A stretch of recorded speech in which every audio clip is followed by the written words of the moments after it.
உங்களுடைய ஆண்ட்ராய்ட் போன்ல நீங்க வாட்ஸ்அப்பை பயன்படுத்துறீங்கன்னா சமீபத்துல வாட்ஸ்அப்கார எல்லா வாட்ஸ்அப் அக்கௌண்ட்டுக்கும் டெஸ்டிங் பேஸா ஒரு மெசேஜை அனுப்பிக்கிட்டு இருக்கான். அந்த மெசேஜை பார்த்துட்டு யாரும் ஹேக் பண்றதுக்கு மெசேஜ் அனுப்பியிருக்காங்க அப்படின்னு சொல்லி நாட் நவுன்னு கொடுத்துறாதீங்க. நல்லா பொறுமையா படிச்சு பாருங்க, கண்டினியூ கொடுங்க.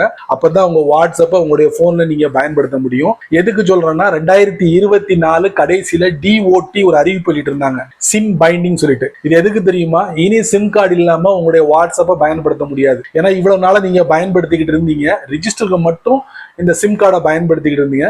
இனி ரெகுலரா சிம் கார்டை பயன்படுத்தினா மட்டும்தான் உங்களுடைய வாட்ஸ்அப்பை பயன்படுத்த முடியும். வாட்ஸ்அப் மட்டும்தானா அப்படின்னு கேட்டீங்கன்னா இல்ல. டெலகிராம், சிக்னல், இத மாதிரி சோசியல் ஆப் இருக்குல்ல, அது எல்லாத்துக்கும் பொருந்தும் அப்படின்னு சொல்லியிருக்காங்க. சோ அப்படி உங்க வாட்ஸ்அப் அக்கௌண்ட்டுக்கு இந்த மெசேஜ் வந்துச்சுன்னா தாராளமா கண்டினியூ கொடுங்க. ஒருவேளை நாட் நவுன் கொடுத்துட்டீங்கன்னா அது எப்படி எனேபிள் பண்ணும் வாங்க தெரிஞ்சுக்கலாம். நான் ரெகுலரா வாட்ஸ்அப்பை ஓபன் பண்ணுவேன். எப்போதும் போல வாட்ஸ்அப்பை ஓபன் பண்ணும்போது எனக்கு ஒரு மெசேஜ் டிஸ்பிளே ஆச்சு. இதுதான் Allow WhatsApp to check the phone number on your SIM. நம்ம போன்ல சிம் போட்டிருப்போம்ல, அதை செக் பண்றதுக்கு அனுமதிக்கணும் வாட்ஸ்அப்பை. எதுக்குன்னா due to regulatory requirement in India, security பர்பஸ்க்காக நம்ம இந்தியன் கவர்மெண்ட் வந்து இந்த ரூலை அனுமதிச்சிருக்காங்க. அதனால கண்டிப்பா நீங்க கண்டினியூ கொடுக்கணும். சப்போஸ் கொடுக்கலனா கூட பரவாயில்ல, நாட் நோ கொடுத்தீங்கன்னா கூட நம்ம பெர்மிஷன் கொடுத்துடலாம். எப்படி?